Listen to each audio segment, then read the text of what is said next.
Blog Talk Radio.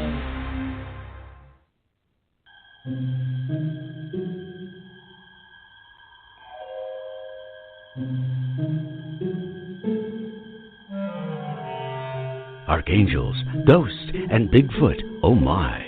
It's just another night for Supernatural Girls. Real stories, real answers to life's biggest supernatural mysteries. And now for another exciting interview with paranormal experts from this world and others. Here's your host, paranormal researcher Patricia Baker, on the one, the only Supernatural Girls.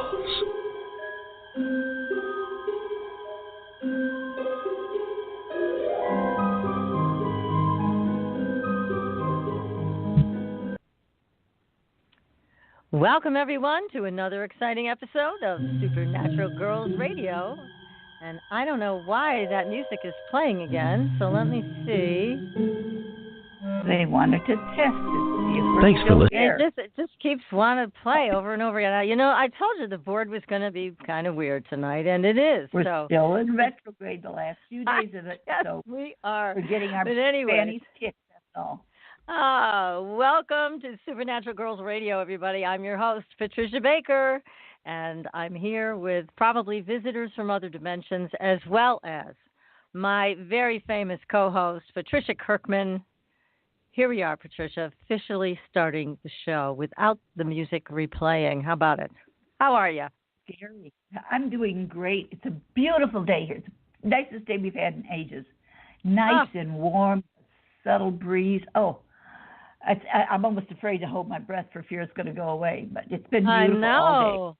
Oh, good. And we had a nice sunny one here, too. It actually got up above 40. That was an exciting moment. And we have a great guest tonight, do we not? One of our favorite people. We've had him on before, and every time we have a wonderful show. His name is Nicholas Pearson, and he has got an extraordinary new book. It is called Stones of the Goddess, Crystals for the Divine Feminine. We're going to get into a lot of why the Divine Feminine is so important today, and all of the crystals that you can use to attune yourself to this very powerful and ancient energy. But first, PK, you've been busy looking at the numbers, so do tell. What's happening? What's going on? Well, we've got a mixed bag here. We're taking a look at, this is the end of the retrograde. Oh, thank you, God, because it has been a horrible one. It's been kicking everybody from the heels of their feet to the back of their necks. But it's nice because of the fact that it is the beginning of the spring equinox, and that's to say the last day of Mercury retrograde, thank you, God. And we've got this wonderful super moon that's going to take place tonight, and those are good things. So it's going to be our first day of spring. What more could we ask for? Except we have to take another look at what's going on with the world. Yes. Strange things as usual. That's a fact. People just don't get it. They're not paying attention. What else? Wrong? A couple more days left of this month. People are thinking it's going to get better, it's going to get perfect, but we're just getting our toes kind of dragged in the mud before we get smacked in the mud pile, because next month's going to be a bugger. But right now, we were talking earlier today about Kellyanne Conway and how well she's worked with Trump and how well her husband's working at destroying her. What a love fest that is. Well, I took a look at both of them, and the most important thing to take a look at here is Kellyanne is in a 6th year, and it's all about family-type situations and wanting life to be perfect. Chart says it's a 5, and I'm going to gamble on it, and I'm going to say what I want to say. But Kellyanne is ultra sensitive, which I was quite surprised at because of how she handles things. For her, it looks like, shoulders back, and she dives right in. But she's very, very sensitive and a perfectionist at how she sees things. But this is one intelligent lady. She's got everything going for her, and she always multitasks, which is great. Her husband, as I said, he is all about taking a flyer on whatever he thinks he can or should. He happens to be in a 5-year, which makes him very much a risk taker. He's stepping into things that he really ought to step back from before it ends up being a Donnybrook. And I have to laugh. They were married in 2001. She was in a 6-year. Marriages are made or broken in 6s or 2s. He was in a 5, sensual, sexual, yes, let's get married. But I have to laugh at one of the statements she made. No one knows who I am because of my husband. They know who he is because of me. I thought that was a very interesting. Very telling. So, oh, yes, it does. Yes, it does. And she always multitasks. She's doing 2 things at one time, always. Can't get away from it. But this is one smart lady. Well, he's got a gift of gab, but go ahead. Well, I was just saying that, we're going to be talking about the divine feminine and the feminine aspect of power tonight. And I find it so disturbing. Now, I don't care what people in our audience feel for or against Trump. This is not about that. What this is about is a very powerful woman. She does a good job at what she's doing. And here is her husband, her very own husband, turning around and destroying, or attempting to destroy her career. Because as we were discussing before, when you have a turncoat like that, I mean, somebody who will stab you in the back, even if she didn't work at this particular job that she has in the White House, who would want to hire her, knowing that her husband is capable of such treachery?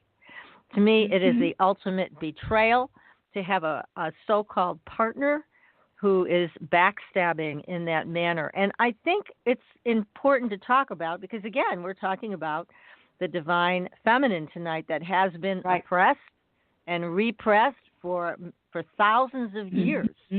And now we're seeing this again. Go ahead. And I like the way that she stepped up to the plate and made the point that he's only famous because of me. He's an attorney. They have a lovely home and all this, but nothing that I've seen where he's concerned anywhere near equals what she is or who she is. Yes, exactly. So, little man, you should get down and kiss her on the fanny because she is one super lady. Whether you like her politics or not has nothing to do with it. She's a go-getter. Right. She works hard, and she doesn't take prisoners. She just goes for it. The one thing about her, I will say, not only is she intelligent, he is super intelligent too, but his chart is about me, my, and I, where she's up. And of course, it shows by his comments. It most certainly does, but it's treachery of the worst kind, and it's I think it's very sad that she has to tolerate that kind of thing. But I don't know what's going to happen. You think she's going to get a divorce?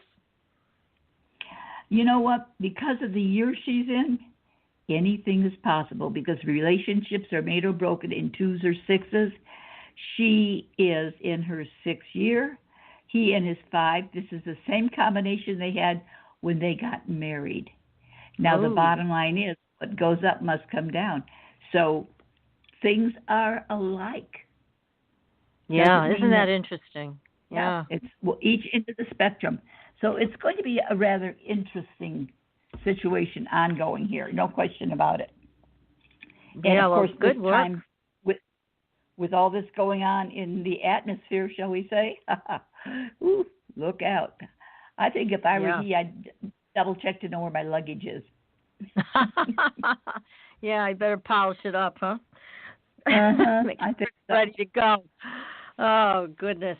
Well, thanks for taking a look at all that, PK. Good work. And if you want your own numerology session with Patricia Kirkman, you can go to patriciakirkman.com or you can go to supernaturalgirls.com and you can find PK at either one of these sites and you can make an appointment for your own personal reading, which I highly recommend. And if you would like a soul realignment reading, you can contact me at supernaturalgirls.com. I also have my new candles. And now that Haley has returned from Germany, while she was on spring break, she said she had a great time. She's ready to get back to work. We're going to put those candles up on the website. Yeah, they're very, very intense because they were put together by the one and only Katrina Raspold. And I've talked about her on the show. She's been a guest. She is a bruja and a canadismo, and she is very powerful. So let me tell you what, these candles are the bomb. You need to take a look at them, see if they're right for you. Very powerful. So we have some very interesting paranormal news. That we do. Oh, make sure you go to our Facebook page, like us on Facebook, follow us on Twitter so you can keep up with all of what's happening because a lot is coming out. One of the stories I was very, very taken with, and I know you are too, because we're watching all of the people that have gone missing. And there was a story about two men in Iceland. And I highly recommend that you go and read that story because it's not usual that we hear about this kind of thing happening in Iceland. And yet it did mirror some of the same background that we've been hearing about young men going missing in the United States in urban areas. Right. And I know this is being followed by David Paulides, also being followed by detectives that are going to be on our show next week.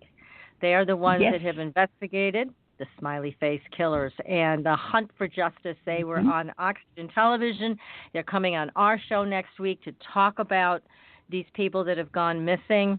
So make sure you watch those shows on Oxygen. They're really good, very compelling. We want to get to the bottom of this. We think there's more involved than just murderers out there. There's something paranormal involved with all of this. I guarantee you that.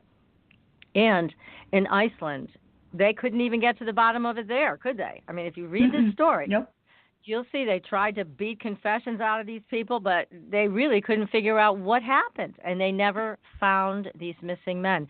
So do take a look at that on our Facebook page. Make sure you take a look at the Oxygen series, the Smiley Face Killers, the Hunt for Justice. As mentioned, those detectives are coming on our show next week. Get your questions ready for them. This is your chance to talk to them and see what they have to say about what they found. Now what we're going to do is dig a little deeper than they did on the show. We're going to go behind the scenes and find out what else they know about the Smiley Face Killers. Right. And that's going to be a great show, as all of our shows are. And there were also a number of stories about interdimensionals. And these are interdimensionals that you don't usually hear about. So these are descriptions of things that children provided, and they are unlike any other ETs or people from other dimensions that we have ever heard of. I mean, things that look like a giant shrimp, things that look like an alien but with red hair, almost clown-like. I mean, go and read these stories. They are phenomenal. And we got them from one of our favorite sites, Mysterious Universe, which carries tremendous paranormal news. Brent Swanson was the author of these two articles.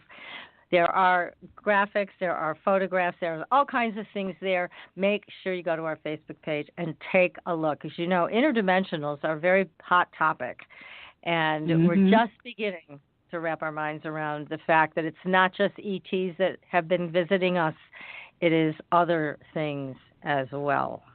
So this is a great opportunity to read about it all in one place on our Facebook page. So tonight we have, as I mentioned, one of our very great guests that we love so much because he is Mr. Knowledgeable about crystals, and he writes the best books on crystals and how to work with them. And his new book is incredible, Stones of the Goddess, Crystals for the Divine Feminine. Now, Nicholas is an expert in crystals. He began teaching crystal workshops in high school. He studied mineral science at Stetson University while pursuing a degree in music. He also worked for several years at the Gillespie Museum, home to the largest mineral collection in the southern United States, actually. So, I can't wait. All right, we're going to bring him on. Nicholas, welcome to the show. Hello. Thanks for having me back on. So we're tickled. Yeah, it's our pleasure. And I wanted to say, everybody needs to get this book just for the photographs because they're so magnificent. Oh, my God. Beautiful, beautiful photos. Well, what possessed you to write this book, Nicholas? This kind of started out as one of those little tiny inklings that just wouldn't leave me alone. I was actually working on other projects, plural, as I always am. I'd been wrapping some things up for my Reiki manual that came out last year when this idea came to me, just kind of looking through older texts. Lately I've been on this kick where I've been going to early modern and pre-modern literature about the use of gemstones, especially in their sort of more curative and occult properties. And you see a lot of talismanic gemstones that are inscribed with particular figures or symbols or characters out of myth and history and folklore alike. And it's amazing. The number of these relate to the sort of symbolic language of the divine feminine. And even in today's world where we have this sort of changing landscape, a greater recognition of the imbalance of power between masculine and feminine, we see more and more crystals emerging that kind of resonate with the new and changing face of the goddess herself. So although it was never really my intention to write this book, it came through nonetheless. I put other projects aside and made space for it in my life. Gosh, well, it's an incredible lucky work us. that you've done. Just loved it. Lucky us now, that you did so. Yes, we're blessed. Now, if you could please talk to us about the power of the divine feminine, the goddess, and why it's so important that we pay attention to this now. Absolutely. So, first and foremost, I want to say that we don't have to have a strict polytheist kind of worldview to relate to the divine feminine. Even if we look at maybe the Hermetic teachings, we kind of see that all of creation is first conceived of in the mind of the divine, whether we call that God or goddess or creator or the great spirit or the flying spaghetti monster, it doesn't really matter. But this idea of the principle of mentalism says that we are all first ideas in the mind of creator. And then the subsequent principles teach us about things like the principle of correspondences, as above, so below, as below, so above, and so on and so forth. And eventually we get to the principles of polarity and gender, and they tell us that all things kind of either contribute to or participate in these sort of spectra of energy. So if we have this sort of inconceivably great, this ineffable, vast, infinite idea of the divine, kind of break it into smaller pieces and understand the full spectrum that comes out of it. So there'll be things that fall on that spectrum that we might personify as being more male or more female or neither or both.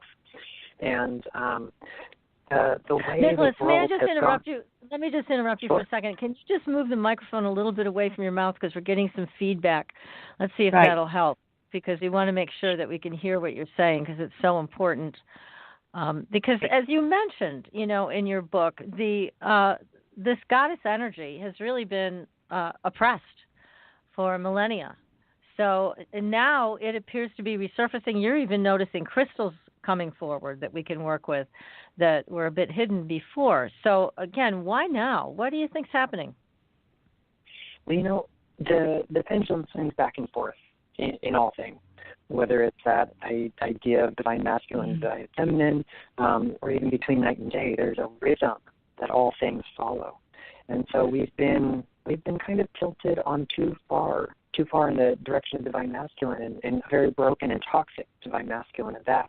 And, this is a power that is systematically oppressing great big slobs of humanity, including women, people of color, and so on and so forth. So, the goddess is infinite. She is eternal. She is ever present, and she is always with us, and she's here to guide us through this period of healing that we all need to undergo.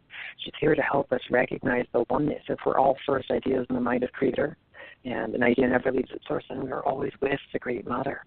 So the sooner we recognize that, the sooner we see that the divine feminine becomes the great equalizer of all people, no matter where we are, what we do in life, where we come from, where we're going.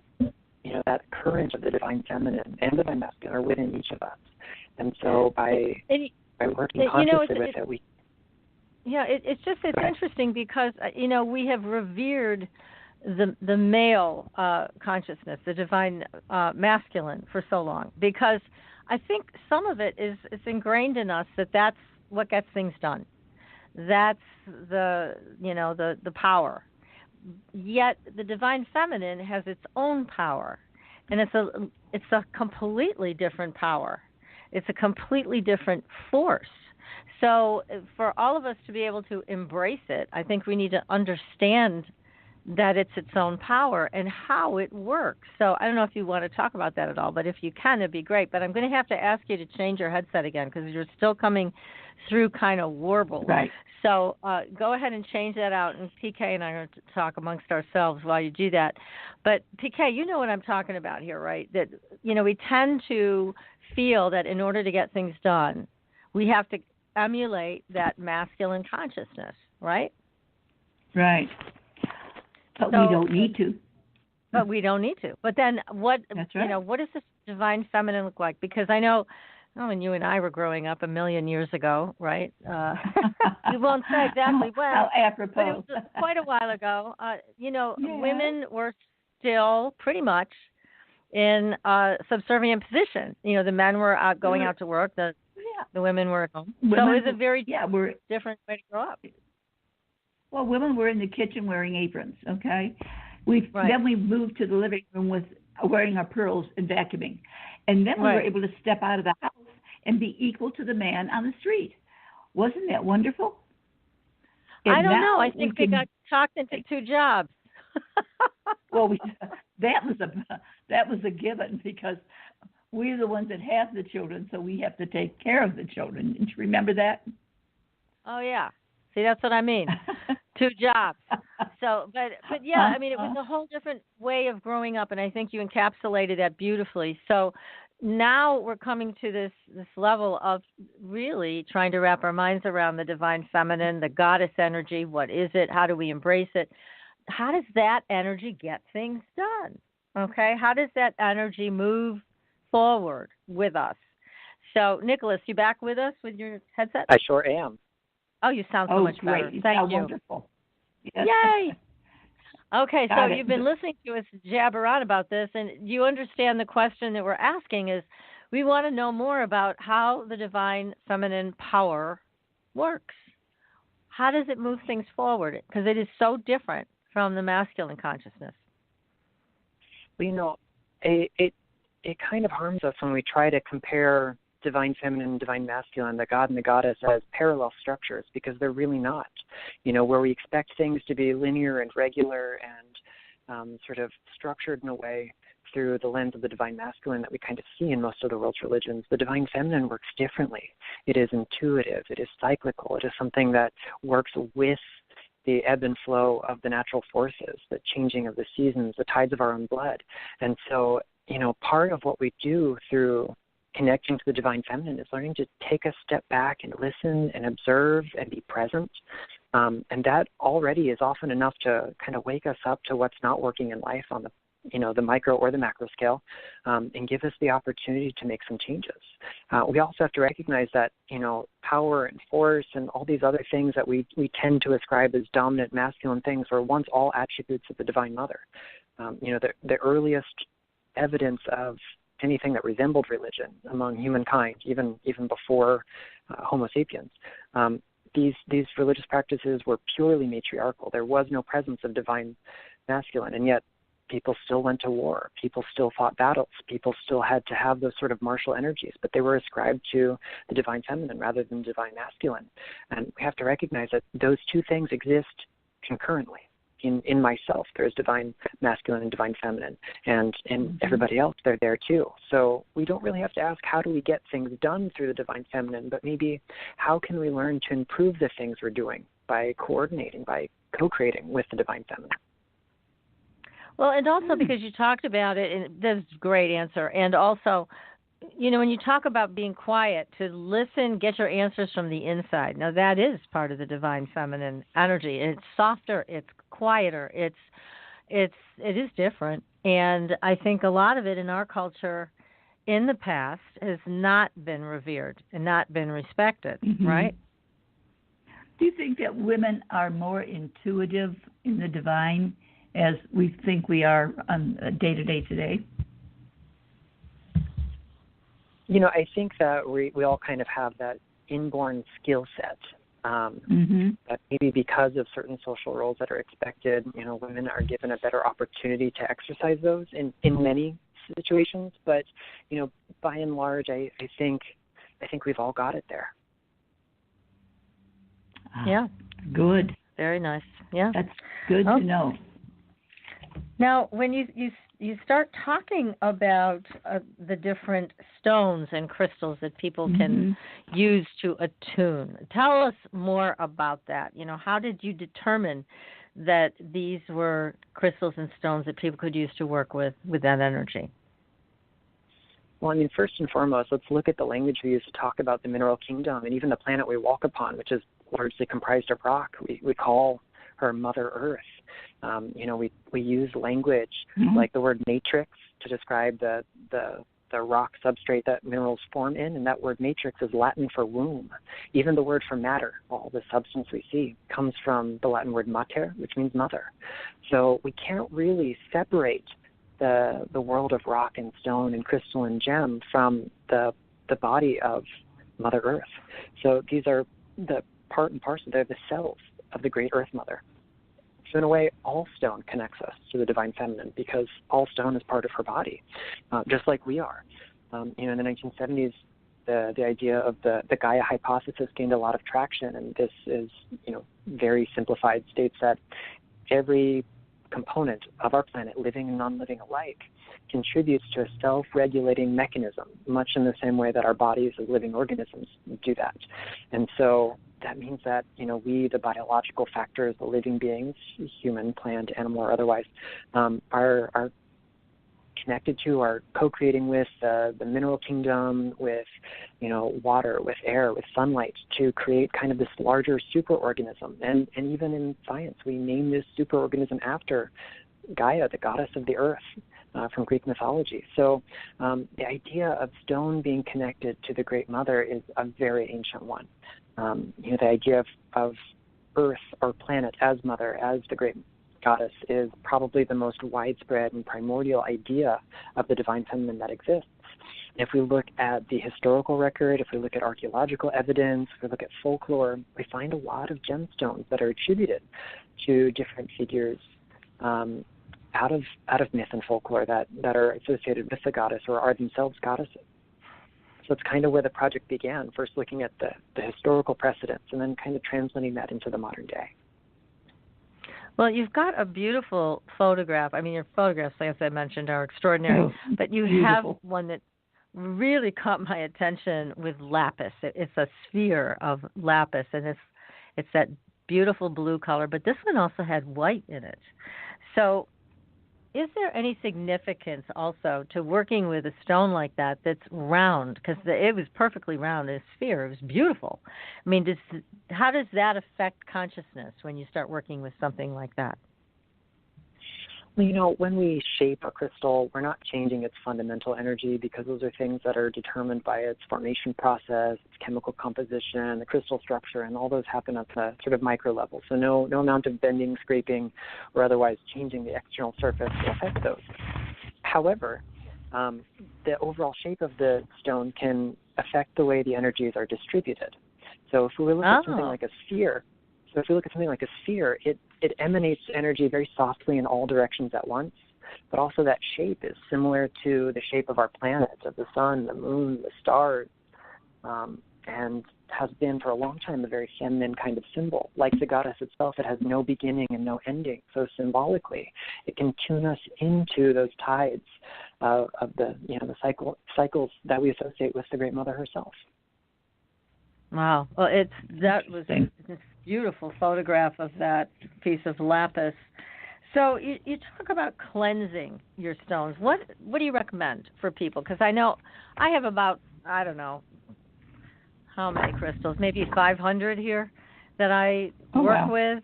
But how do you recommend cleansing them? Let's say you want to begin work on your connection with the divine feminine, then what do you suggest?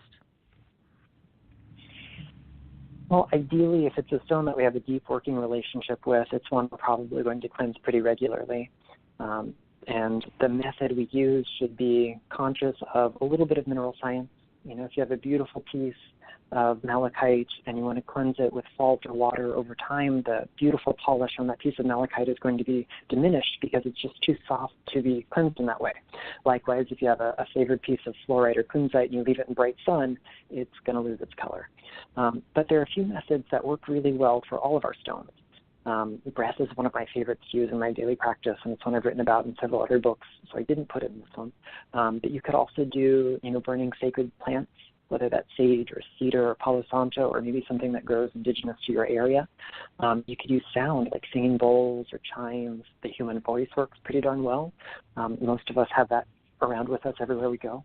And then in the book, I also have a few alternative methods, some that are a little bit more ritualized, something that can maybe help you cultivate that relationship with a particular stone. It might not be great for cleansing maybe 500 or 600 at a time, but it's great when you want to forge a deeper bond between you and a very special piece in your collection. So you can basically smudge your crystals, is what you're talking about. You can smudge them with sage. That's cool. Okay. Yeah, because I was always told, take them out in the moonlight, and by the time you gather them up and get them out there, and then have to bring them back in the next day, it's a job in itself. It sure is. And interestingly enough, if we look at the physics of crystal energy and crystal healing, if we look at the sort of map of electromagnetic frequencies that are in moonlight, it's not really different than any other source of visible light. So from a physics-based perspective, sunlight or moonlight is no different than the incandescent lighting you probably have in your house.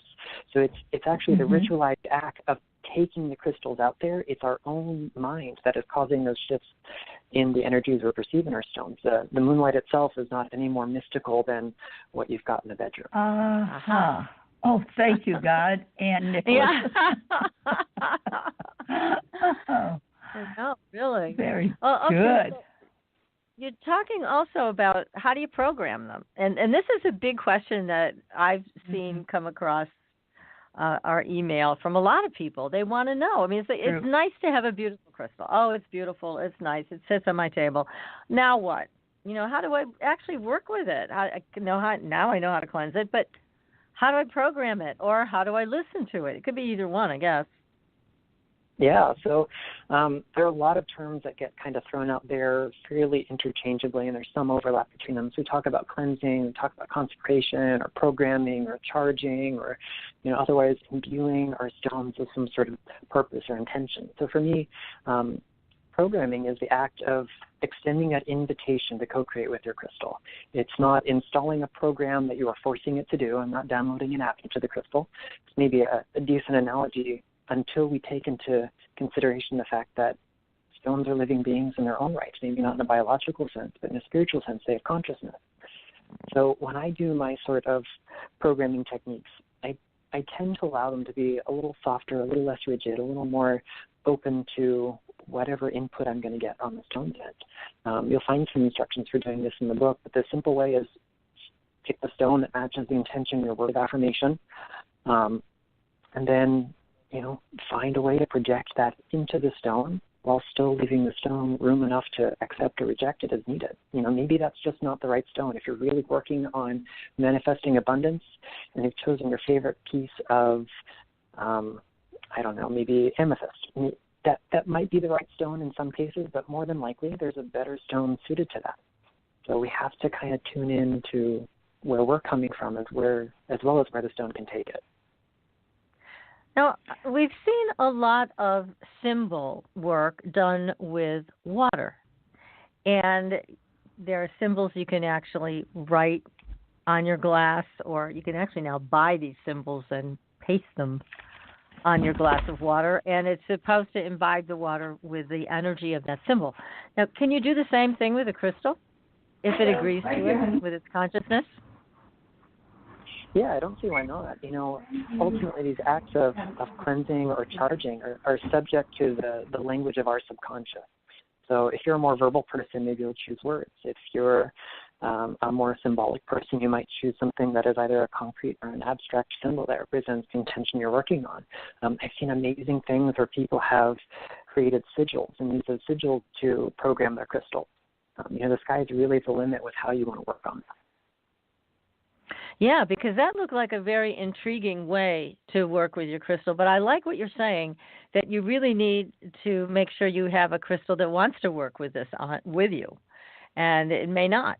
So how do you know? I mean, do you just intuitively feel that there's a simpatico vibration, or how do you know? Because you're the expert. I mean, well, for me personally, it's really more really more instinctual. It's not necessarily something that I'm going to get a voice in my head clearly saying yes or no. In most cases, sometimes that does happen. But we all have those psychic faculties, so you just have to learn which language yours is speaking, and then learn to perceive subtle energies through that particular filter. One of my best friends, her symbolic language is show me white for yes and show me black for no, and she can close her eyes and there's the answer. Sometimes it arrives as a screen, solid white, solid black. Other times there'll be abstract symbols that might represent more than just the yes or no and kind of add on to that. So that might be a method that you find, but it also might be a physical sensation in your body. It might be a sound that you hear or even a scent that arrives to you. There are so many different ways we perceive that subtle information. Mhm. Yeah, and that's a question again that we get a lot, is in how to work with your crystals that way. So that's very helpful information. So as you go through the book, I mean, obviously you have all of this great information about the crystals themselves, and some of them we've heard of. Some of them are a little more unusual. So tell us about some of the unusual ones that our audience may not have heard of before. That was one of the things I was most excited to do, was actually go through some of those less well-known stones when I wrote the book. I definitely stuck to some basics we're all familiar with, agate and some forms of jasper and jade and amethyst, for example. But I wanted to kind of touch upon some lesser-known members of the mineral kingdom, or maybe some more newly discovered ones, to kind of tune into the new and changing face of this divine feminine energy. So one of the ones that stole my heart years ago, almost a decade ago now, are called cherry blossom stones. In Japanese, we call them sakuriishi or sakuraseki, which just means cherry blossom stone. And they're these really complex intergrowths of mica that have replaced another mineral, cordiorite or iolite. And they have this pattern in them that actually looks like the petals of a cherry blossom.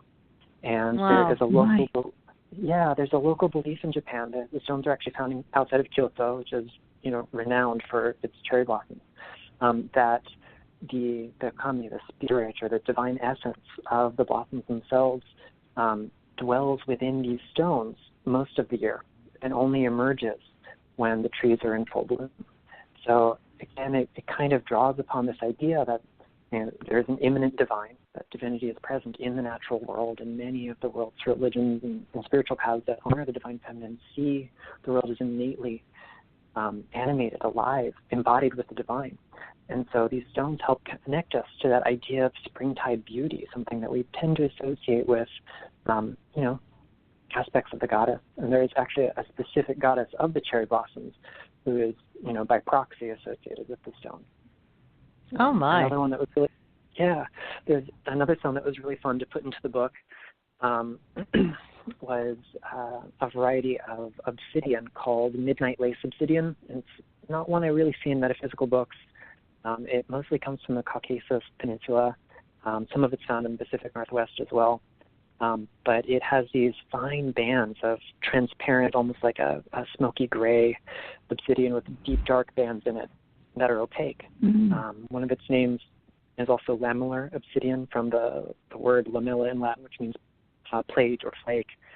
And it's got this really mysterious kind of energy. It really feels as if it is the veil between the worlds, an expression that actually comes from veiled Isis as the embodiment of the unseen world. And we, on this side of the veil, can never really know the profundity or the depth, the true face of the divine. And so here's a stone that allows us to sort of feel our way through. Even with eyes closed, we can palpate and get a sense of what's on the other side of that veil, what is on the side of mystery rather than the side of the material plane. Powerful. Oh, my gosh. Well, there's so much more we need to talk about. We're going to take a very short commercial break. We're going to come back, and if you have a question for Nicholas, you can call in at 563-999-3539. That's 563-999-3539. You are listening to Supernatural Girls Radio, and we will be right back. Your property tax bill. Have you seen it lately? It's frightening. Your property taxes are going up while your home value is going down. It's time to fight back and win. For the real truth about the property tax system, get attorney Pat Quintilian's book, Are You Getting Screwed on Your Property Taxes? How to Find Out and How to Fix It. Attorney Quintilian answers all your questions and gives you the facts you need to fight a property tax bill that is spiraling out of control. You'll also read about what happens to property owners who don't check their property records, only to find out too late they're taxed on square footage, fixtures, and even buildings that they don't own. Is this happening to you? Learn your rights. Buy attorney Pat Quintilian's book today. Are You Getting Screwed on Your Property Taxes? How to Find Out and How to Fix It. Available on Amazon.com. Are you ready for a new experience of freedom and powerful connection? Would you like a positive, effortless change in your life? Then come to CosmicFusion.com, where we offer the most advanced energy clearing and expansion techniques in the world, with a quantum vortex energy to activate your divine blueprint and life's purpose. When your soul leads the way with cosmic fusion and quantum vortex energy, you can break clear of past difficulties and blocks with the power of the source. With cosmic fusion, the source energy does the work for you. It's easy and effortless. Listen to our free meditation right from our Cosmic Fusion website, the Cosmic Code Meditation. Sign up for one of our interactive webinars today. Come to Cosmic Fusion, www.KOSMICfusion.com, to experience an effortless awakening and transformation. Are you ready for an upgrade? Are you ready for a new experience of living in the fifth dimensional magic and powerful connection? Then visit CosmicFusion.com today. CosmicFusion.com.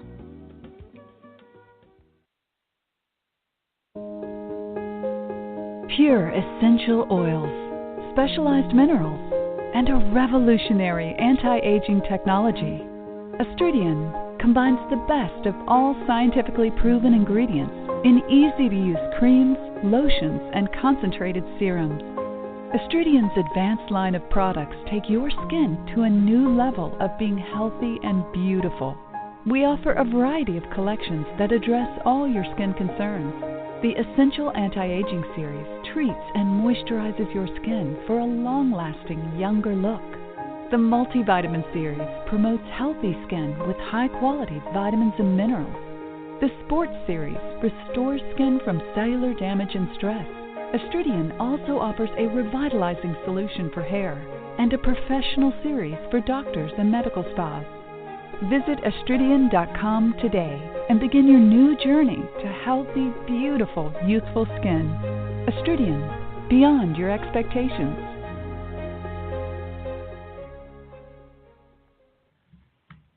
Welcome back, everyone, to Supernatural Girls Radio. I'm your host, Patricia Baker. I'm here with my co-host, PK, and our terrific guest tonight, Nicholas Pearson. And before we get back to the interview, I just wanted to mention that one of our sponsors, Astridian, is continuing to offer a 10% off coupon. Just use Supernatural, and they'll take 10% off your order, and they will send you some free samples. And this is a terrific skincare line, very high mineral content. So in case you're following any health news, you are knowledgeable about the fact that it is mineral deficiencies that are creating a lot of issues for people today. So anyways, it's a great skincare line. We're happy to have them as a sponsor. 10% off with the code Supernatural, and they will send some free samples out to you. So here we are talking about these crystals that are so unusual. So Nicholas, take us through a few more of these that you found to put in the book. Yeah, so I think one that if anyone spends enough time with me is going to know I'm really passionate about is a material that's called Yemingzhu in Chinese. And the name translates as evening shining pearl, or more poetically, the luminous pearl. And originally believed just to be the substance of myth, it tends to be found in natural form as a variety of either fluorite or calcite. That could be any particular mineral or rock, so long as it has a phenomenon called persistent phosphorescence, which means taken into a dark place, once charged by light or heat or some other source of energy, they actually glow. And although the one in the photograph in the book is a lab-synthesized version thereof, you can find them in nature. I have a beautiful sphere of brown fluorite from Ohio that actually displays the same kind of persistent phosphorescence. And when we look at some of the names that are attributed to this stone in Chinese mythology, one of them in particular is the Ming Yue Chu, which means the bright moon pearl.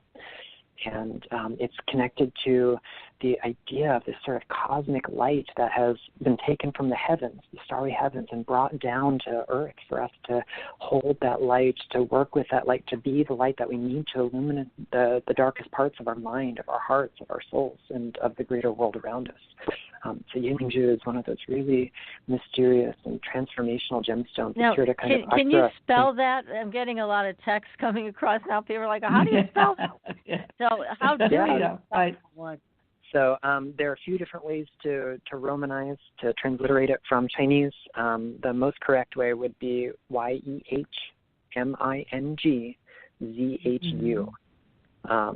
And the natural material is extraordinarily scarce, so most of what you see on the market is man-made. Some of it is even faked quite well. But you can read more about that in this book. I also touched upon it a bit in Crystal Healing for the Heart. It's definitely a very enigmatic material, and it really lights up a room. Now, I do have a lot of questions from people here asking about, can they contact you? Let's say they wanted to get a piece of this particular mineral, and you're saying a lot of it is not the real thing. Can people contact you and ask for your help with that? Can they purchase from you? You obviously know what you're doing, and the rest of us don't. So how would people go about that? I mean, find a reputable dealer. I myself don't really sell a lot of stones. My great love is teaching about them. Retail is something I've done my time in, and if someone wants to reach out and show me a photograph, sometimes from a photograph you can tell those sorts of things, and sometimes you can't. So I'm happy to give it my best try without examining it in person. Okay, terrific. Wonderful. So you don't sell many of your own crystals yourself. So that's what people were asking, if they could come to you, because obviously you're a trusted expert, and so that makes you a valuable commodity, Nicholas. I know there's a lot of gemstones out there that I think they've been reprocessed in some way, haven't they? Some of the ones coming out of China specifically, haven't they been ground up and then reprocessed? I mean, honestly, treating gemstones is nothing new. The ancient Egyptians, ancient Greeks had methods for enhancing the beauty of their stones. Some of those practices are still in use today. About 80% of the world's colored gemstones that are used in the modern jewelry industry undergo some sort of enhancement, whether it is heating or radiation, dyeing, or some other format. There's not a whole lot of grinding and melting. When we do that, we create glass. We don't get a gemstone out of that. Now, many people do try to pass off glass as other things. If you find beautiful teal-colored, emerald green, yellow, red obsidian, I promise you it is not obsidian. In very rare instances, we get greens and shades of blue in obsidian, but they're usually not very gemmy. They're usually not very bright, and if you hold them up to a light, you're not going to get that beautiful transparent effect that we get in a lot of the man-made, quote-unquote, obsidians, which are just man-made glass. But they're, these are not necessarily new things, new ideas. We've been working with the mineral kingdom for hundreds of thousands of years, so it's no surprise that along the way we found ways to improve their beauty. Right. Okay. Nicholas, does the size of a gemstone make a difference?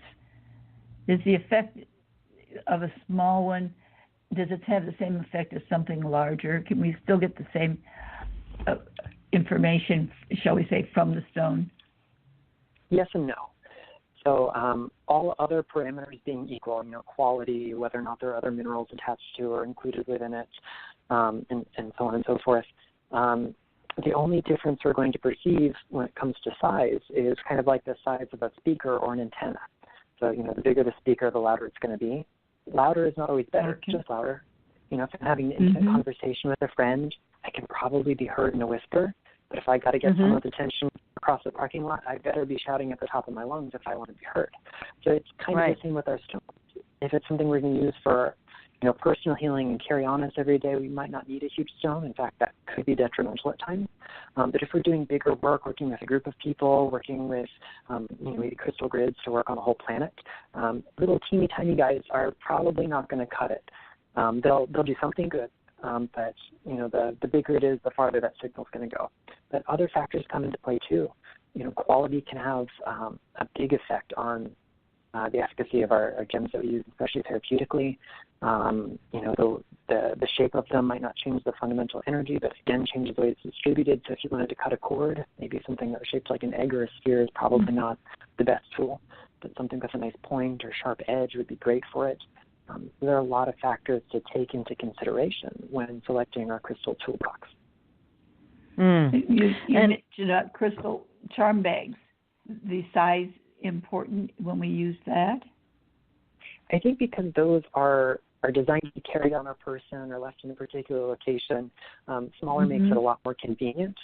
And also we have to remember that we have the principle of synergy going on when we make these sorts of charm bags or mojo pouches or gree bags or spell patches, whatever term we want to use. The crystal is not the sole ingredient. We might be adding things like a slip of paper with our intention, a name, or a symbol written on it. We might be throwing in herbs or salts, which, of course, is another mineral, essential oils, vibrational essences. There are lots of ingredients we can use, and each of them is going to carry its own vibratory signature. And when we add them together, we get something that is greater than just the sum of its parts. That's wonderful. Go ahead.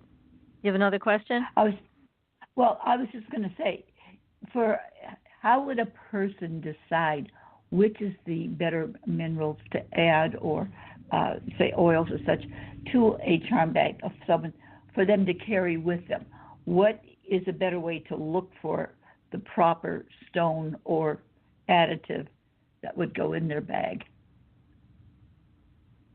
There's definitely an art form to doing this, and one that draws from a lot of different traditions to make that happen in today's world. Art of crafting these little charm bags or spell pouches goes back to prehistory, where people bundled sacred things together. I see cultures all around the world with their own sort of rules and regulations for it. So I would say if you're not already practicing a specific modality that has its sort of guidelines, then feel it out. There are plenty of great resources for looking at the vibratory signatures of our stones, a book like this, for example, for our herbs, for our oils, for anything else. And so we just want to learn to kind of marry together things that are aligned almost unilaterally towards the intention that we're trying to manifest. If we try to do a whole lot of things with one particular working, whether it's a charm bag or a crystal grid or a ritual, it's like having way too many browser tabs open on your computer. Some of them might load, but there's a good chance they're all going to crash. So we want to make sure that we take those ingredients and make sure that we have a coherent message with them. Yeah, that was my concern because of the unknown. And so many of us, of course, are not anywhere near as knowledgeable as you are about what we put together. And sometimes a little idea here can be dangerous on the other side. Well, it's a lot like cooking. Sometimes we take a risk and we really enjoy it. Other times we take a risk and we've learned a valuable lesson of two things that should never go in the same dish. Right. I've been there and done that. That's great. What other crystals did you add to the book? Nicholas said some of our audience and us, we may not have heard of them before. Keep going with that. It's fascinating. Yeah, so I was happy to include a few types of quartz that either hadn't ever been written about, at least not in a book like this, or hadn't been given a lot of space, one of which is moon quartz or girasol, which has this sort of milky, opalescent quality to it. There's a particular variety out of Brazil that's called metamorphosis quartz that has traces of heavy metals like hafnium and barium, as well as some copper and lead, nickel, aluminum. But moon quartz has this really kind of whimsical, capricious energy to it. It almost looks lunar. The way it kind of collects light, even in a dimly lit room, reminds us of the way the light with the moon, with no light of its own, still shines upon us. It's a great stone for kind of attuning us to what's just on the other side of that veil. It is great for psychic development and also for manifestation. It can help our whole body, mind, and spirit, every little fiber of our being, resonate with exactly the intention we're trying to put out there, almost as if we embody things holographically. And that's going to make us a clearer antenna for what it is we're trying to manifest. But with relationship to the divine feminine, apart from the overtly lunar symbolism of it, it kind of embodies the idea of divine receptivity. And it allows us to accept whatever it is that's being offered without necessarily having to cross boundaries. It allows us to empty ourselves of attachment, of ego, of expectation, but still not take the BS the world is trying to shove down our throats constantly. So I think it's really empowering when, male, female, or otherwise, we're constantly being bombarded with sensory input and, opinions on how we need to be doing things. And this is a stone that allows us to receive but filter out the things that might be harmful. Well, it sounds like a very powerful stone. Gosh.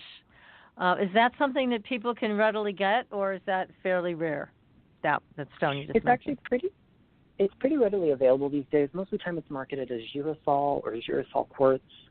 But it's also sometimes sold as moon quartz or metamorphosis quartz. And it's being mined in relative abundance in Brazil these days, as well as in Madagascar. Okay. Now, PK, you have found a stone out in Arizona that I had never heard of before. Can you bring that up to Nicholas and ask if he knows anything about it? Because that one was unusual. Yeah, I was told it was called sapphirite.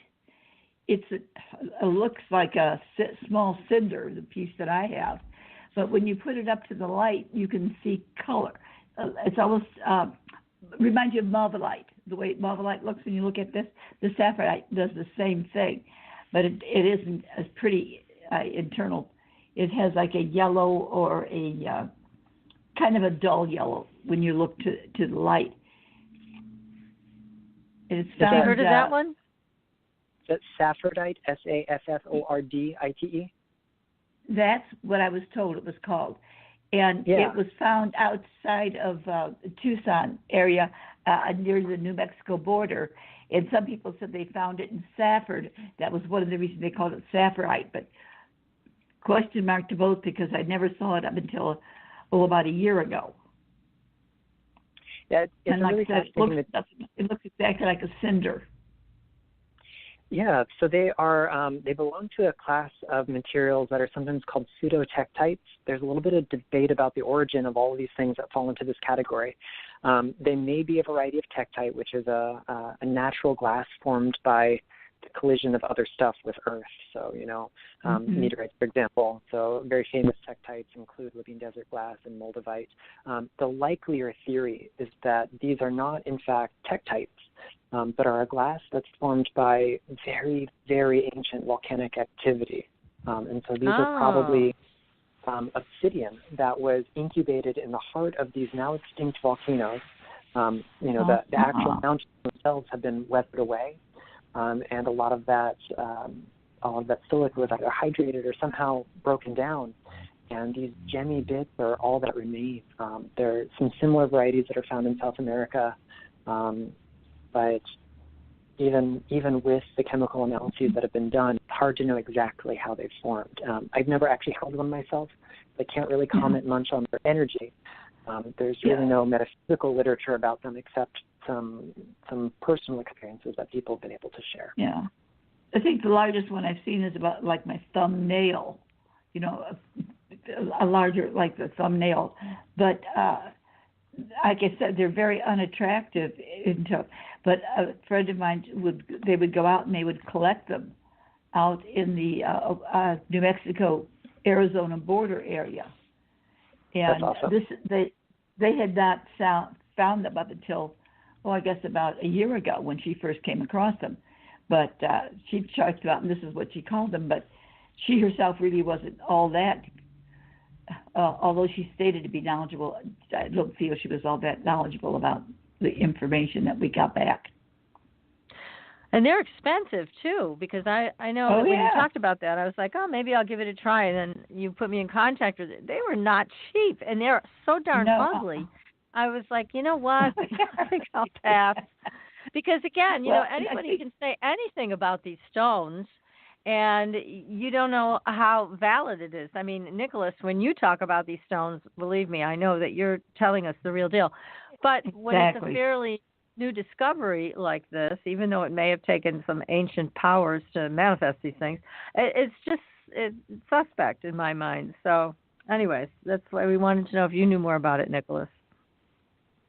They're really fascinating. It's definitely something that's on my list to add to the collection. I'm really fascinated by natural glasses in particular. That's why the first chapter of my first book is all about obsidian.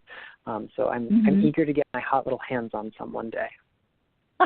Good. Then you can tell us if they're for real, if we should bother with them or not, Absolutely. Right? All right. You got to get them to you. They're so scattered and so far in between in the different sizes. As I said, never saw anything very large, and they look just exactly like a cinder. And whoever decided to put it up to the light to see what was inside, that's where it reflects a brightness or a light. Other than that, if you look at it, you want to pitch it out and throw it in the driveway. Right. That's what I thought when I saw it. I know. Oh, that's funny. It's Goodness hard me. to tell. How does one know what they're looking for when different people are able to go out and look for things and come back with all these great finds? I have no idea would never even have an idea where to start and where to finish. I know, really. Well, that's why we need to rely on Nicholas for our good information. Definitely. That's for sure. Oh, God.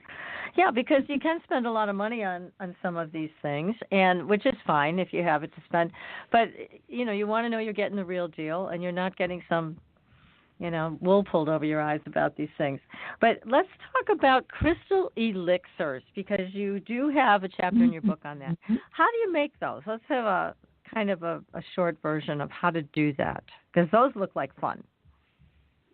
They are a lot of fun. You know, in short, it's just crystal energy plus water or another liquid in theory, and then you give it enough time to transfer, and then you've got a crystal elixir.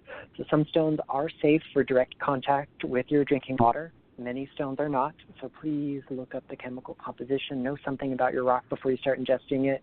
You might absolutely head over heels about galena or pyromorphite or plumbogumite, and you really want to put those in your drinking water, but they're all rich in lead, and lead is really bad for you. So, you know, there's potential to do great harm here, so when in doubt, leave it out. There are indirect methods of transferring that energy. You could make a crystal grid and place the water in a vessel inside that grid. You could have a smaller container that is dry that you put the rock inside and put that inside a bowl of water, so that way there's that layer of glass between the stone and the drinking water. You can also make elixirs via direct method that you don't plan on ingesting or applying topically. They might be things that you're just going to use as, you know, tools of ritual focus or otherwise somehow gifting to Mother Earth, as long as we're not making the environment toxic. But, you know, generally speaking, most of the cautionary lists we see online are far too cautious. You know, they'll say something like ruby or sapphire, the mineral corundum, are toxic because they contain aluminum. And we know aluminum's not good for us, but if I could put ruby or sapphire in water and take the aluminum out, then it would not be a stone durable enough for jewelry. So there are more factors at play than just chemical composition. But, you know, again, always better to be too careful than not careful enough. Well, give us an idea of some safe ones then that you know about. Yeah, well, ruby and sapphire are great examples. Aquamarine, shungite, most things in the quartz family, as long as they are physically stable enough. So let's say you got a beautiful cluster of these delicate amethyst crystals. If they're not very strongly attached to their matrix, to the host rock, then when you get it wet, they might begin to crumble. But as long as it's, you know, otherwise structurally sound, anything in the quartz family is great to go. And as long as we avoid something with strange minerals attached to or included within it. In my home here in Central Florida, I have all of my water infused with shungite and aquamarine. Those are my two everyday kinds of stones that I drink sun up to sundown. I make all of my tea with it. We cook with aquamarine and shungite infused water. But why do you use those two? Aquamarine is kind of like the water from the fountain of youth. It's really rejuvenating on the spiritual level and helps us kind of get back to our spiritual blueprints. And one of the ways that we age is by wandering away from what our blueprints are supposed to say. So when we use aquamarine water, it can translate that at the physical level too. It's also very detoxifying. It's just a great stone all around. And shungite can breathe life back into water that has been very poorly treated. And sadly, pretty much all of the water we drink and are exposed to is very poorly treated. It has lost its structural integrity, and that might seem strange thinking of water as having structural integrity, but water can exist basically in two broad categories. We have bulk water, wherein the molecules are just chaotically arranged, some weak hydrogen bonds, but nothing really fancy. And then we also have structured water that exists in what's called a liquid crystal mesophase, a state that's in between liquidity and crystallinity. And Marcel Vogel, the former research scientist with IBM, was the leader in studying liquid crystals. He's the inventor of the original liquid crystal display.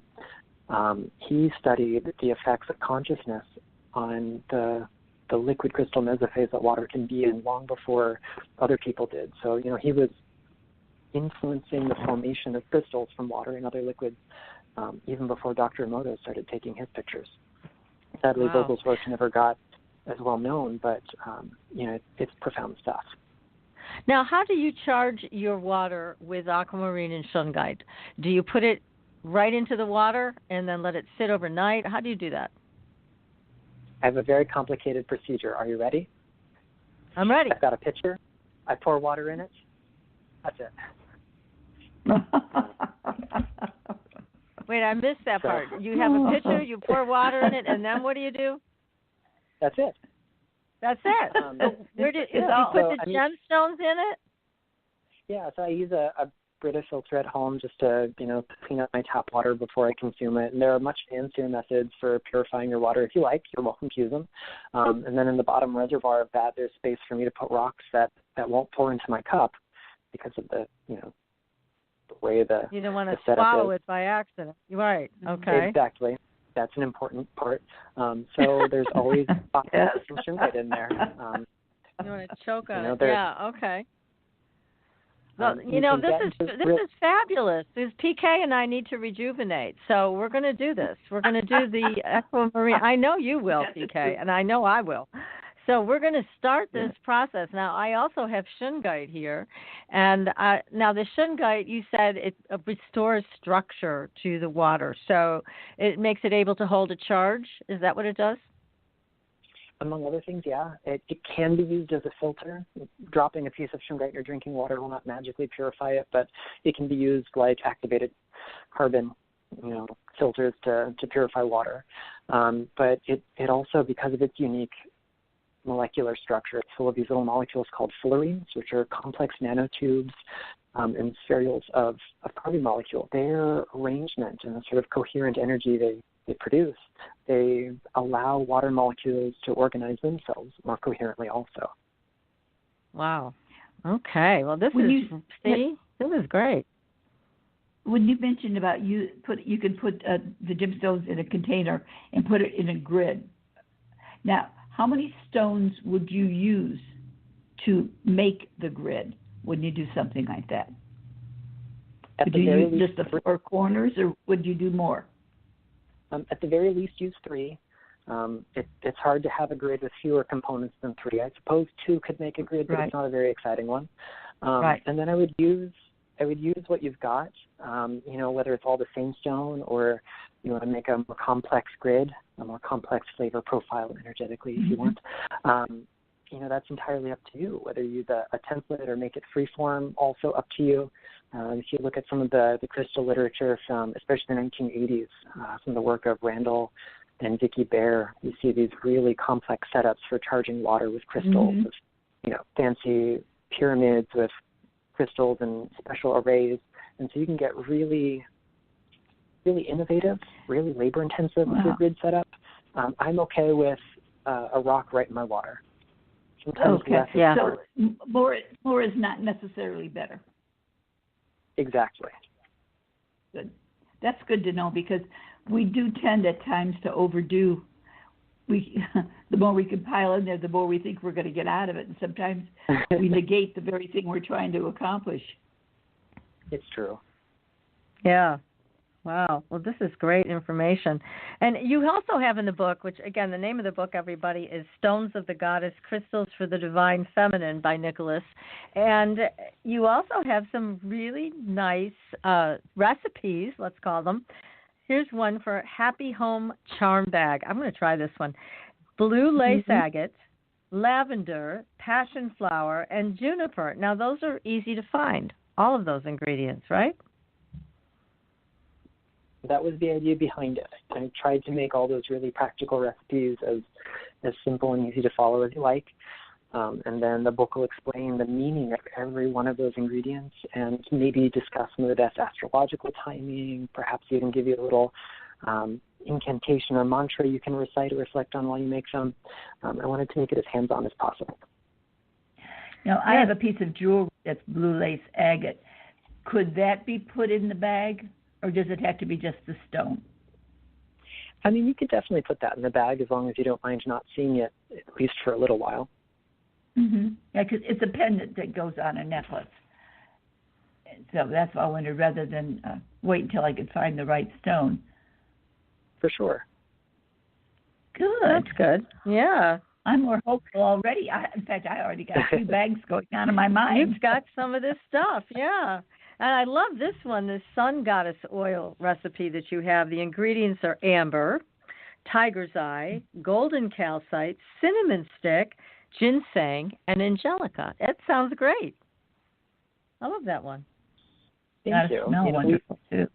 Yeah, we often associate the moon with the goddess, but we have to remember that the sun, as the source of all metabolic energy on our planet, is also a life-giving energy and was once associated with the Divine Mother too. Exactly. So we have to include that. We can't leave that out. Now, you also the book has so much information. Again, it's a great book, everybody. You really should get it because it has so much information about not just the crystals and not just divine energy, but it also has these recipes, how to do rituals, all of these pieces of information that are so valuable, and it's all in one place. So this is terrific. Now, amethyst you write about. But amethyst is something we hear about all the time, but yet you're bringing that into the book for divine consciousness. So why amethyst? I think the easiest way to connect amethyst to the divine feminine is from its namesake. So the word amethyst means not drunken in Greek. She maybe wasn't the best party girl, but the idea of this myth may not be quite as ancient as we want it to be, but the story goes that there's a nymph named Amethyst on her way to make her offerings at the temple of Artemis or Diana, and along the way she had some really unwelcome advances from the Greco-Roman period's most famous party boy, Bacchus or Dionysus.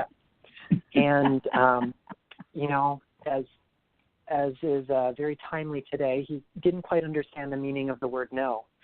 And when his advances were spurned, the nymph Amethyst cried out to the goddess. And so to be protected from the frenzied, drunken god, the Diana or Artemis transformed the nymph into white quartz.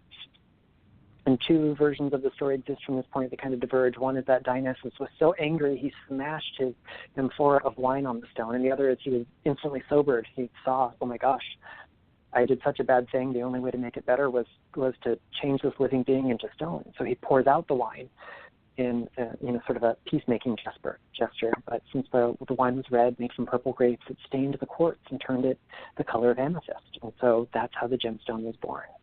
But we see that we see this idea of divine intervention coming from the goddess herself in our everyday lives, saving us from the things that we are subjected to, whether it's internal or external. The idea of the thoughts, the behaviors, the patterns we engage in that lower our consciousness, much like drinking might. Amethyst is there to highlight those things and help us transform and transmute them. Amethyst has been connected to other goddesses in history, but this is just the most famous episode. Yeah, that's wonderful. Now, and what about white coral? Now, I was surprised to see this in here. So you picked up on coral for its magical uses of protection and healing, but tell us more about why you chose that one for this book. Coral's an interesting one because it is organic. It's not actually a stone, although it has been considered a gem material for ages. Coral itself, being a living thing with that sort of calcareous skeleton, is something that's always related it to our bodies and bones and teeth. It's that idea of like attracts like or like heals like. White coral in particular has this real lunar kind of vibe to it. It's white like the moon is. And although I might not condone overfishing or over-harvesting coral populations, you can find white coral on many beaches depending on where you are in the world.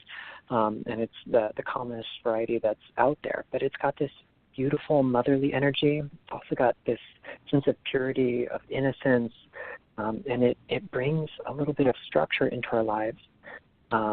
We can use it to enhance intuition and to learn how to act upon that intuition. It helps us to maintain our reserves of vital energy as well. In gem therapy, coral in general relates to our sort of energetic metabolism. And this is in a spiritual sense, not necessarily in a biological sense, but, one begets the other. But white coral has been associated with the tides of life, with that eternal vibe of the great cosmic ocean, not just in the literal sense on our planet, but the sea of life that we all move through, which has been equated to the womb of the Divine Mother. Right. Oh, no wonder you chose that. But we've got to talk about fairy stones. So tell us about fairy stones. So these are a type of glacial concretion, most of which are coming from Canada. But there's a similar variety that has a slightly different composition that comes from France. And they get a lot of colorful names by native peoples, but they're predominantly composed of calcite, sort of dark gray ones that we find. Some of them are rich in opal, and they're formed in a process of glaciation. So as these glaciers move, the sediments collect and all the ingredients in them recombine, and they form these little pieces of what look like petrified mud. That's not far off from what they really are. Many of them actually resemble those sort of primitive figures that we associate with the Earth Mother, those Paleolithic Venuses, like the Venus of Willendorf, and the picture of the fairy stone in the book is actually one that looks like the Venus of Willendorf. But they have this playful, sprightly kind of energy. They are rich and earthy. They're grounding without making you feel heavy. But they kind of connect us to the intelligence of nature itself, whether we embody that as devas or fairies, or even just different aspects of the Great Mother. And we can use them for kind of tapping into and co-creating with Mother Earth and its all of her denizens a little bit more intentionally. They're also great stones for connecting to the idea of feminine power. And, obviously as a guy, I can only conceive of that in an abstract way. And I don't want to overstep my boundaries there, but in Judy Hall, when she wrote about Menelite, which is a particular variety of them, she says that the stone reminds us that since ancient times, all those biological processes that mark femininity are ways to draw power. And so I think in a time when femininity is often shamed or disempowered or meant to go hide someplace out of sight, a stone like this can help us claim those rights as rights of power. Wonderful. Now, Larimar is one of my favorite stones, and it's not a hugely expensive stone, but isn't that found in the Dominican Republic mostly? It sure is, yeah, entirely in the Dominican Republic. It is a blue variety of the mineral pectolite, which is usually not so pretty as this stuff, but add a little copper and we get Larimar.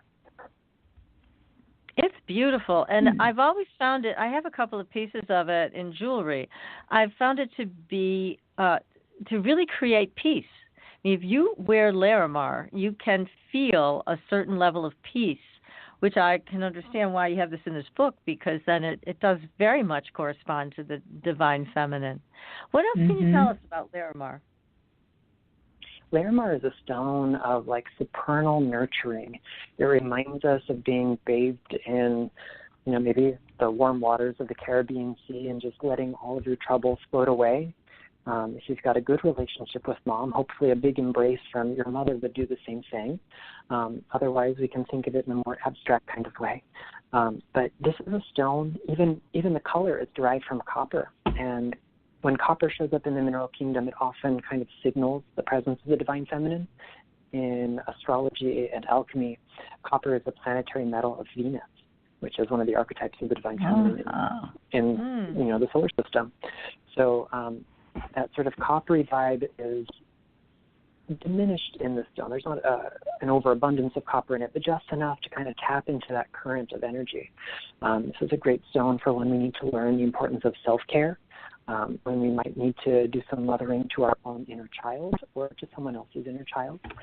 It's just a really profound stone of peace, of surrender, of tranquility. That is beautiful. I love that stone. And now you also talk about Andean pink opal, which I have some of that too, and I love it. Tell us about that one. What are the properties of the pink opal? So most of this material gets its color from traces of manganese. And manganese is an element that allows the heart to feel safe. Whenever I see manganese in mineral form, it's about vulnerability and the ability to let your guard down and not have to be so guarded. We almost think of manganese as being the warrior that protects the heart on your behalf. So these pink opals are just so sweet. It's a stone related to renewal. It helps us build a deeper relationship with our sense of self. If we look at how it can kind of relate to the bigger picture, it can maybe heal the rift between the human kingdom and all of nature. And it does that through the stewardship of the Great Mother. We can use it for this time of year. It is the spring equinox, and in many magical traditions, it's celebrated as Ostara, and this is a great stone for now. It's all about that welcoming of the springtide, that current of renewal that is surging in nature, or will when nature thaws at least. And its mechanism is primarily related to grace. Whether we suffer anxiety, worry, trauma, fear, a painful past, an unknown future, the sort of softening quality of the pink opal helps to undo the knots that exist in the body, the mind, the spirit, kind of release the karmic patterning as well, and allow us to just find a greater sense of tranquility. Well, I'm glad I have some of that. But one thing you I want to share, little girl? Yeah, I need to get it made into something so I can wear it, because it is beautiful. But one thing I saw with it, and I don't understand why this happened, Nicholas, maybe you can explain it.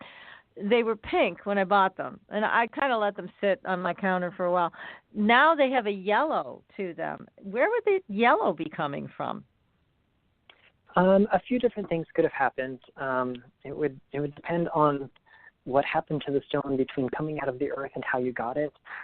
Lots of stones get oiled to improve their appearance, and sometimes those oils can yellow over time. The other thing is that perhaps it actually dehydrated. If it's in a really sunny or overly warm place, opals by their very nature contain a pretty high percentage of water.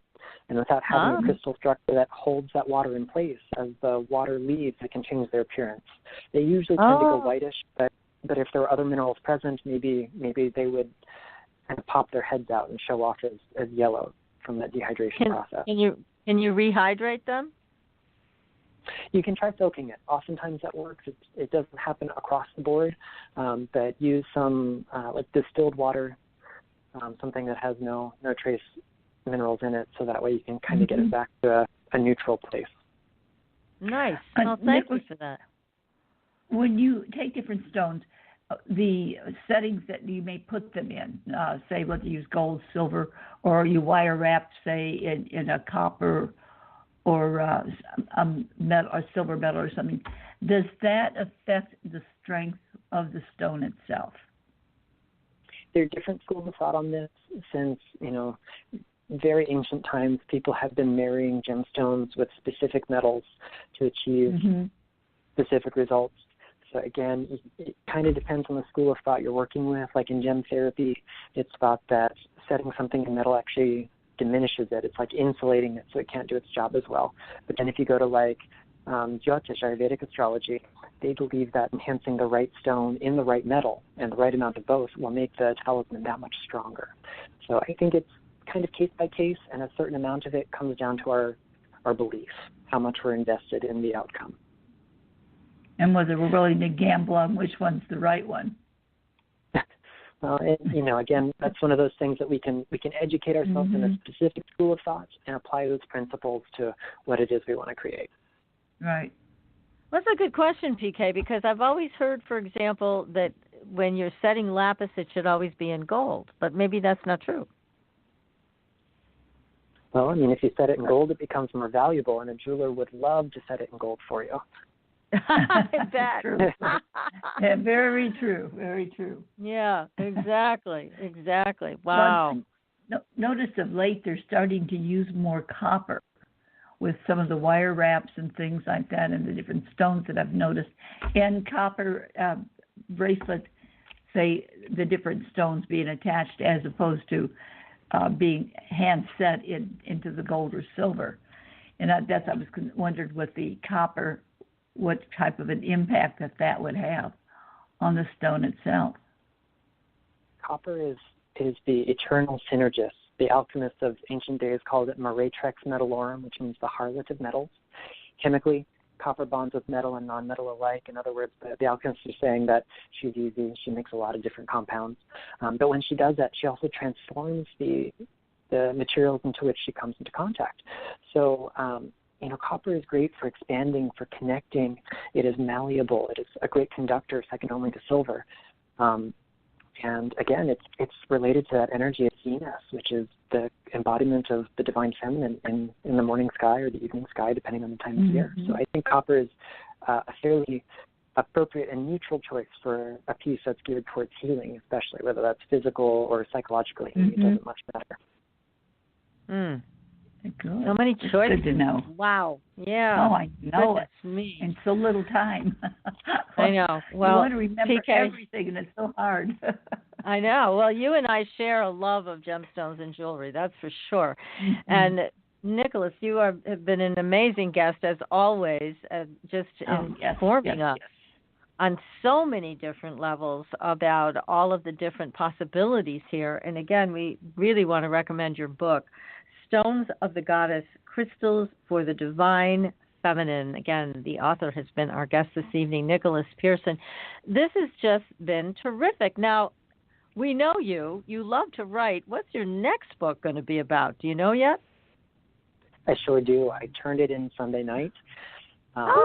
So we don't have an exact release date. There's not a finalized title yet, but I can tell you that it is the kind of book I wish I'd had early on in my practice with crystals. It's everything you wanted to know about the mineral kingdom, how to figure out what crystals do based on structure, formation, chemical composition, and so forth, how that matters, how to connect to the consciousness of your stones, how to make crystal grids, how to meditate with your crystals, how to use them in layouts, as well as a directory of almost 200 stones in it. Oh my goodness. So, we'll be having you back for that one. When it's coming out, we need it. We need you. Yeah, we need all of this information. Well, Nicholas, thank you so much for coming on the show tonight. We really appreciate it. Best of luck with this book and your next one. And again, this is a beautiful, beautiful book, everybody. I mean, if you just bought it for the photographs, you would have a real gem in your library. So, thank you. Thank you, Nicholas. It's been wonderful as always. Yes, thank you so much. And next week, everybody, remember, we are going to have the detectives from the Smiley Case Killers, The Hunt for Justice. They will be joining us, so make sure you take a look at that series on Oxygen. Join us with your questions for Kevin and the other detectives. We are going to delve into this and get to the bottom of what is. We're going to find out.